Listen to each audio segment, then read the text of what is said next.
control and explain the situation, Mr. Speaker. Because vitu kwa ground ni different, Mr. Speaker, sir. Tulijaribu Moi tukifikiria tu Nandi wako na uongozi, hakuna. Tumejaribu Ruto sasa tena. Sasa yeye ndio kuharibu zaidi. Afadhali Moi. Sasa hata tuone ni vitu gani yenye wanatufanyia hapa. Hata afadhali Moi wafufue Moi asimame kwa nini? Afadhali hata Moi arudi ama. Naam, hujambo na karibu tena mtazamaji wangu mahali popote ulipo. Niombi na matumaini yangu kwamba ubuheri wa afya na Mwenyezi Mungu anaendelea kukulinda. Karibu nikufahamisha yale ambayo yanaendelea kutokea katika serikali ya Aslas, serikali yake William Samoei Arap Ruto. Mtazamaji, nataka usikilize huyu seneta mwingine wa UDA vile anazungumza. Jana nilikuwekea seneta wa kaunti ya Nyeri, seneta wake Rigathi Gachagua akilalamika kuhusu serikali ya William Samoei Ruto akisema kwamba enough is enough. Sasa nataka usikilize seneta wa kaunti ya Nandi ambaye anajulikana kama Cherargei vile anazungumza, ndio ujue kwamba serikali ya William Samoei Ruto mambo yanachemka kila siku. Na nilikwambia kwamba tumuombe tu Mwenyezi Mungu aendelee kutupa uhai pamoja na afya nzuri, kwa sababu tutajionea mambo mengi kabla ya mwaka 2027. Nilikwambia kwamba William Samoei Ruto kama halitumia njia ya udanganyifu kupata kiti cha urais, asifikirie kwamba atatumia njia ya udanganyifu tena kuongoza Kenya.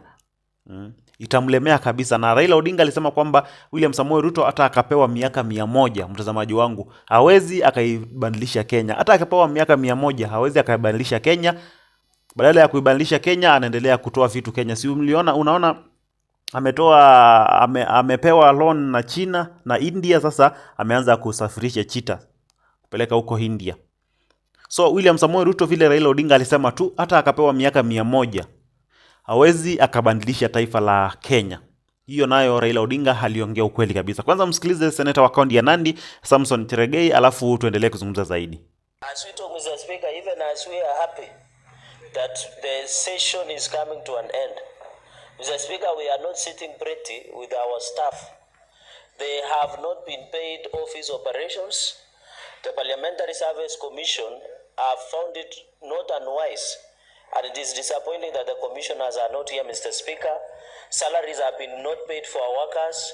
Our landlords are closing our county offices across the 47 counties, Mr. Speaker, sir. There is no money. Virtually the service providers want to auction the Senate furniture that has been put in most of our offices, Mr. Speaker.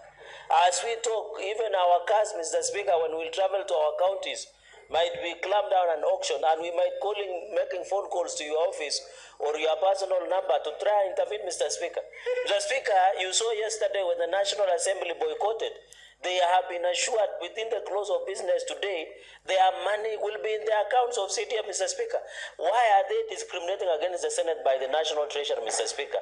I want to say, even the tomorrow's morning sitting, we shall not come, Mr. Speaker. And in fact, as we talk today, Mr. Speaker, we are going to work out, Mr. Speaker, because we cannot proceed Mr. Speaker, until we resolve this impasse. We are going to cripple the whole business that we, because if there is no money, what business do we have, Mr. Speaker?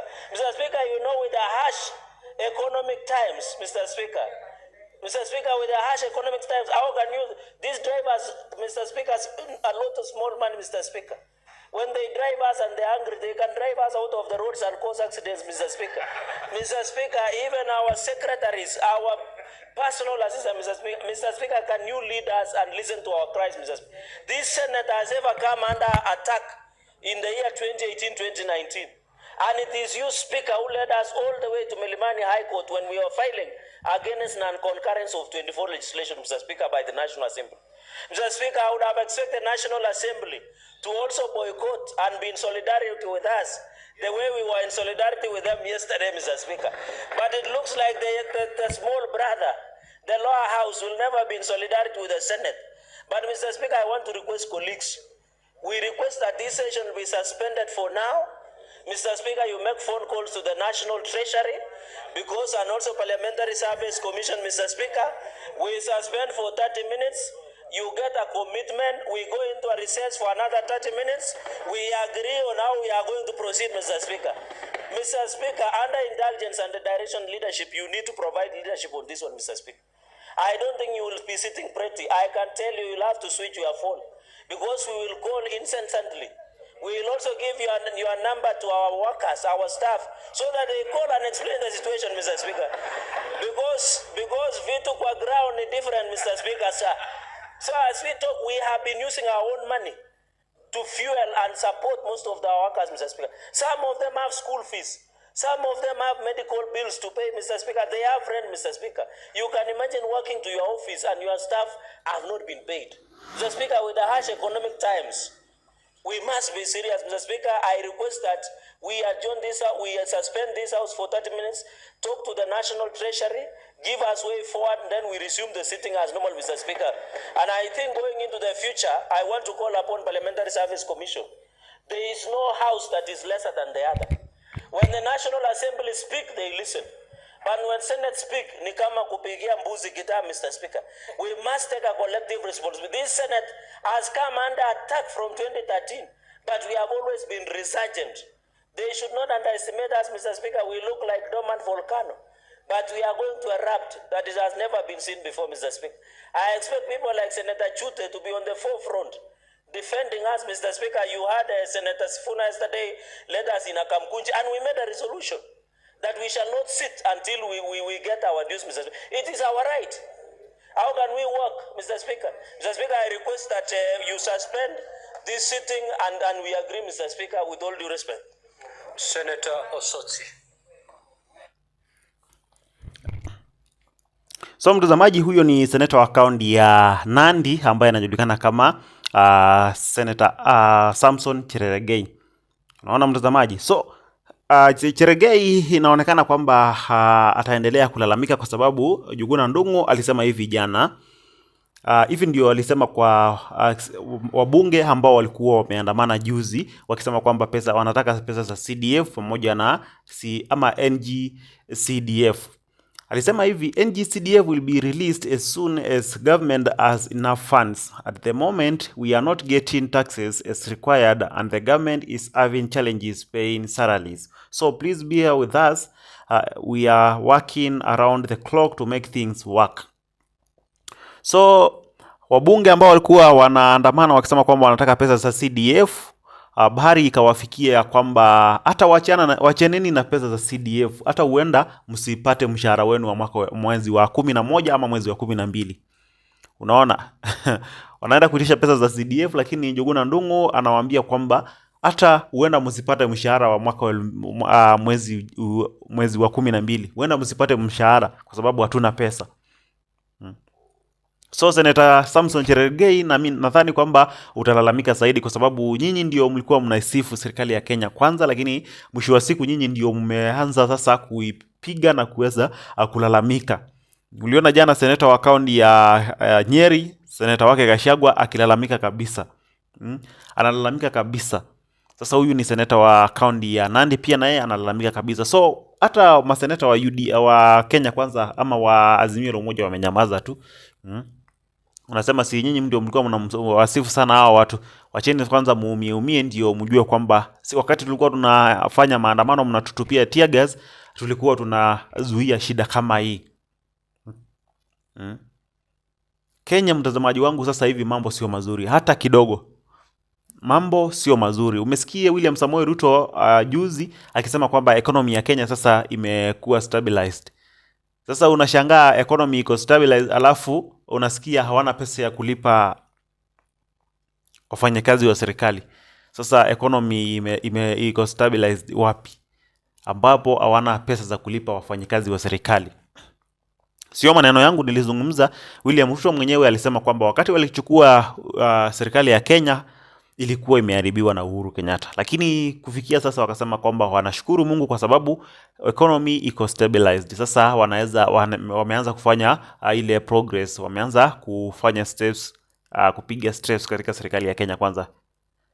Dakika hata haijamaliza wiki mbili ndio huyu Njuguna Ndung'u anasema kwamba hatuna pesa, hata hatujui tutalipaje wafanyakazi wa serikali mwezi wa 12.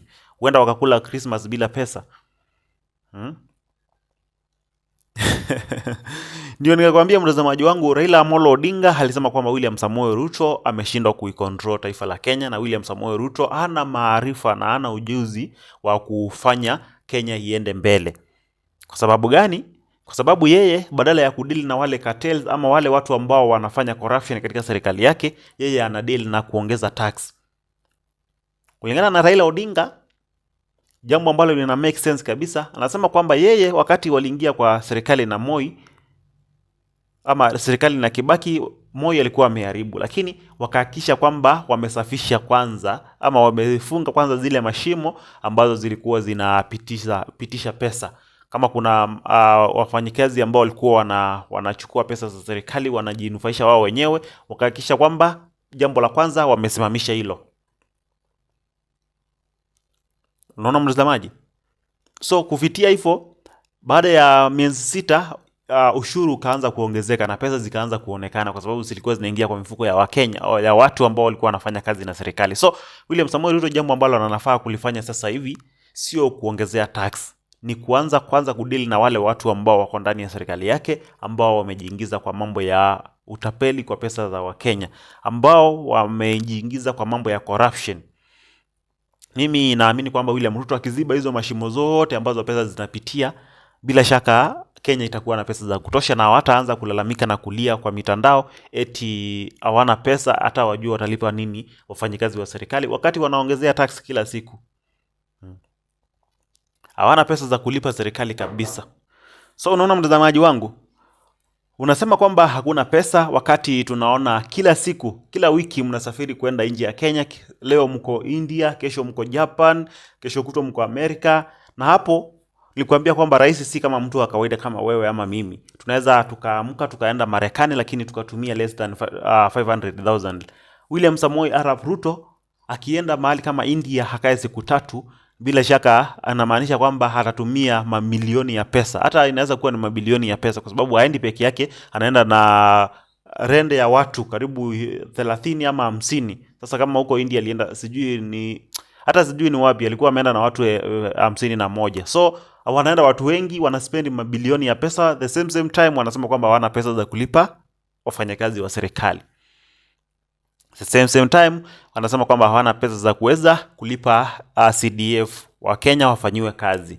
Kwa hivyo barabara sasa hizi zimesimama, hakuna kitu kinaendelea, na pesa ushuru unaongeza ama tax inaongezewa kila siku. So unaweza ukajiuliza tu maswali, hiyo pesa inaingia kwa mifuko ya watu ama ndio inaenda wapi?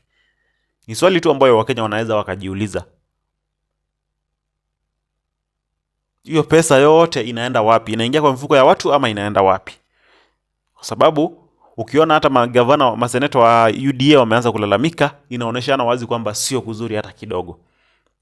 Anyway, tungojee tuone tu vile mambo yatakuwa mtazamaji wangu, lakini nakuomba kama wewe ni mgeni hapa, chukua sekondi yako moja huanjiandikishe kwa kusubscribe na kutana notification ili tukiachia video wa kwanza kuweza kuipokea. Lakini sana ningependa kusikia maoni yako hapo chini katika sehemu ya comment section. Utuambie una maoni gani? Unaona serikali ya William Samoei Ruto inaelekea wapi?